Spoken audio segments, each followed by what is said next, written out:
हाँ वो भी बन जाएगा। नहीं दो और बन जाएगा।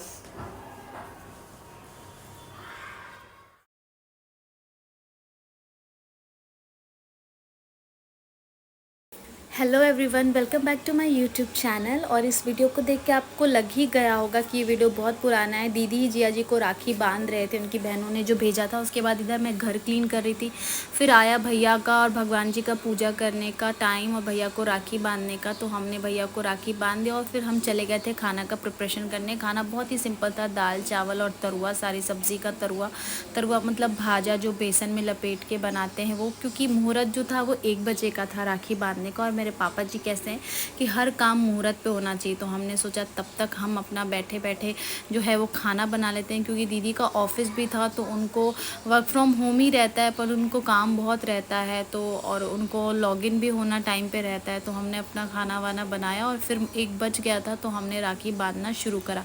दीदी राखी बांध चुके थे और मैं जो है राखी बांध रही थी और मैं भाई के साथ मस्ती कर रही थी, उसको चिढ़ा रही थी और गाने वाने गा रही थी। मैं अक्सर ऐसे ही करती हूँ, मुझे ना घर में बहुत मज़ा आता है ऐसे हंसी मजाक करते हुए सबके साथ। और मेरे भाई को बहुत अच्छा लगता है जब मैं उसको हंसी मजाक करती हूँ। उसको मेरा सेंस ऑफ ह्यूमर बहुत पसंद है।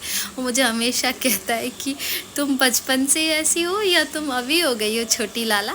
यस, वो मुझे छोटी लाला कहता है, क्योंकि मेरी जो छोटी वाली दीदी है उनका नाम लाली है घर का, तो पापा उनको प्यार से लाला कहते हैं, तो वो भी वो सबको ही लाला लाला बोलता है।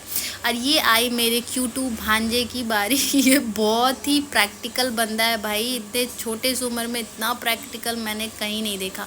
और ये दूसरे दिन का वीडियो था, मम्मी के लिए जो तिथि के हिसाब से भोज करते हैं उसका ये वीडियो था। तो हम यही सिंपल खाना बना के तो फिर ये नेक्स्ट डे का था जब मेरे जाने का टाइम हो गया था। और कल जो खाना वाना मम्मी की तिथि के हिसाब से बना था वो तो बहुत सिंपल सा था, मैंने बता दिया था। इधर मैं पैकिंग कर रही थी और मैं हमेशा एंड मोमेंट पे ही पैकिंग करती हूँ। और फिर मैंने सोचा कि चलो खाना बना लेती हूँ सिंपल सा, ताकि दीदी को भी थोड़ा हेल्प हो जाएगा, क्योंकि वो उनको ऑफिस भी रहता है और मैं भी खाना खा के चली जाऊँगी।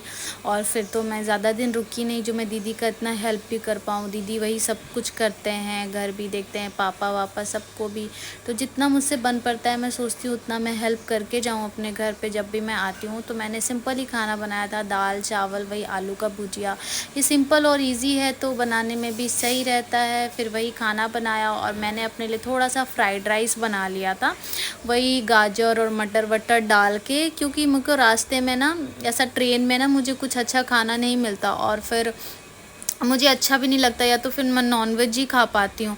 और वेज तो बिल्कुल ही अच्छा नहीं रहता है खाना, और थाली में इतना सारा खाना रहता है कि वो वेस्ट होने लगता है। तो मुझे बड़ा दुख होता है खाना वेस्ट करने में, जो रोटी होता है और पैसा भी लगता है, तो फिर उतना फ़ायदा क्या कि पैसा भी जा रहा है, अन्न की भी बर्बादी हो रही है। तो मैं हमेशा कोशिश करती हूँ कि या तो कुछ सिंपल बिरयानी वगैरह ले लूँ। पर जैसे कि क्या आज मैं वेडनेसडे को बैठ रही थी और दूसरे दिन थर्सडे था, तो मैं नॉनवेज नहीं खा सकती थी, क्योंकि मैं ट्यूसडे एंड थर्सडे को नॉनवेज नहीं खाती हूँ।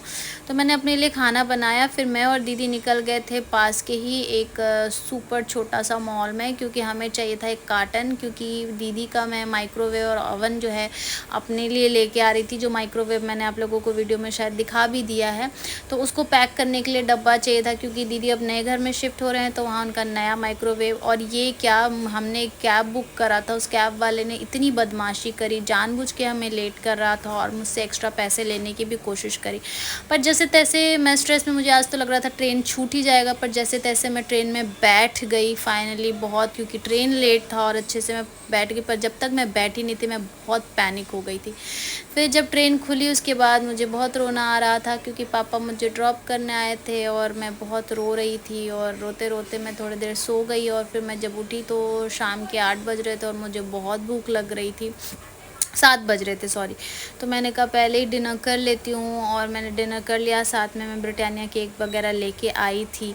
और ये अगले दिन दोपहर के लंच टाइम की है, क्योंकि सुबह जो मैं लेट से उठी थी जानबूझ के, तो मैंने सीधे लंच के टाइम का वीडियो बनाया। और ये देखो मैंने सिंपल बिरयानी मंगवाया था, veg biryani. It was like कि अंडा, मुझे लगता है ना अंडा ग्रेवी जो बनाते हैं ना, वही ग्रेवी को वेज बिरयानी के राइस में डाल देते हैं ये लोग, ताकि वो बिरयानी जैसा लगे। तो बट ठीक है, पेट भरने के लिए कुछ तो खाना ही था, तो मैंने ये खा लिया क्योंकि ट्रेन वैसे भी 3 बजे पहुंचने वाली थी। पर ये ट्रेन से जो मुझे ये व्यू दिखा ना, मेरा दिल खुश हो गया। और खाना वाना जैसा भी था वो मैं सब भूल गई। और कैसा मैं ट्रेन पकड़ते समय मुझे कितना डर हो रहा था कि कहीं छूट ना जाए, ऑलमोस्ट मुझे लगा था छूट जाएगा। बट ये सिनेरियो देख के मुझे अच्छा लग रहा था। और ये जब भी ये टनल आ रहा था तो मुझे डर भी लग रहा था, और बहुत सारे टनल आ रहे थे। तो अब मैंने ना एक चीज़ सीखी है स्ट्रेस पे, तो मैं आप लोगों से ना स्ट्रेस पे बात करूँगी। जब लोगों को बहुत एंजाइटी होती है, स्ट्रेस होता है, तो क्या करना चाहिए जब कोई चीज़ आपको स्टक हो जाए और बहुत डर लगे। इस पे मैं एक वीडियो ज़रूर बनाना चाहूँगी, क्योंकि मैं अपने ऊपर ये काम कर रही हूँ। और पहले मैं बिल्कुल ही भीड़ भाड़ में नहीं जा पा रही थी, अब मैंने कोशिश करी है कि मैं उससे कैसे बाहर निकलूँ। उसके बाद मैं पहुँच गई मुंबई, और मुंबई पहुँचते ओ माय गॉड इतना मतलब मैं बता, इतनी कड़ी धूप थी, इतनी गर्मी थी, ऐसे जलाने वाली गर्मी थी। मैंने कहा यार ये बारिश के टाइम में के बाद भी इतनी गर्मी। और सच कहूँ तो मुझे ना बैंगलोर का वेदर बहुत अच्छा लगता है, बहुत प्लीजेंट है। वहाँ इतनी गर्मी बिल्कुल नहीं है। वहाँ आप बिना, मैंने नहीं देखा है बहुत लोगों के घर में एसी, तो मैंने नहीं देखा। इनफैक्ट मेरे घर में एसी नहीं, ऐसा नहीं कि एसी हम अफोर्ड नहीं कर सकते, बट हमारे घर में एसी की ज़रूरत है। हमें तो चद्दर लेके सोना पड़ता है रात में। वहाँ का वेदर इतना अच्छा है। और आते ही मैंने देखा कि यार मेरा घर बहुत अच्छे से, जो जैसे मैं क्लीन करके गई थी वैसा ही क्लीन था। और मैं इतनी थक गई थी ना, और सारे लुटेरे ही बैठे हैं स्टेशन पे, तो सब लूटने के लिए बैठे हैं। यहाँ से वहाँ 2 कदम सामान लेके जाने के लिए कुली ने मुझसे 300 रुपये ले लिए। एनीवेज़ मैं अपने घर को देखी। फिर रात में मुझे अचानक से एक ऑडिशन आ गया था ऐड का। मैंने कहा क्या ऑडिशन बनाना ज़रूरी है? उसने कहा हाँ प्लीज़ आज बना के भेज। तो ये वीडियो बस इतना ही। आप होप आप लोगों को पसंद आए, तो प्लीज़ लाइक शेयर सब्सक्राइब करें। I look at you and it's easy to see